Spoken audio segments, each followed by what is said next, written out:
ఇవాళ సమాజంలో ఉగ్రవాదులుగా మారి అనేక రకాలుగా దేశం పైన, దేశ సార్వభౌమాధికారం పైన ఒక రకంగా దాడులు చేస్తున్నటువంటి వ్యక్తుల్ని, సమాజంలో కులాల మధ్య, మతాల మధ్య చిచ్చుబెట్టి విద్వేషాలు రెచ్చగొట్టే ప్రయత్నాలు చేస్తున్నటువంటి వ్యక్తుల్ని నిస్సిగ్గుగా వెనకేసుకొస్తున్నటువంటి పార్టీ ఈ రాష్ట్రంలో గొడ్డలి పార్టీ.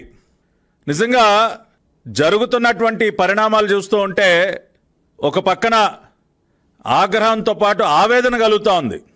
ప్రజాస్వామ్య దేశం అయినటువంటి భారతదేశంలో నాకు దేశభక్తి లేదు, దేశం అంటే గౌరవం లేదు అని బహిరంగంగా మాట్లాడుతూ మన దేశం పైన దాడి చేసినటువంటి ఉగ్రవాదుల పైన సానుభూతి వ్యక్తపరుస్తూ మాట్లాడేటటువంటి వ్యక్తుల్ని వాళ్ళ వెనకేసుకురావటమే కాకుండా అన్ని రకాలుగా తమ అండదండల్ని అందిస్తున్నటువంటి పార్టీ గొడ్డలి పార్టీ.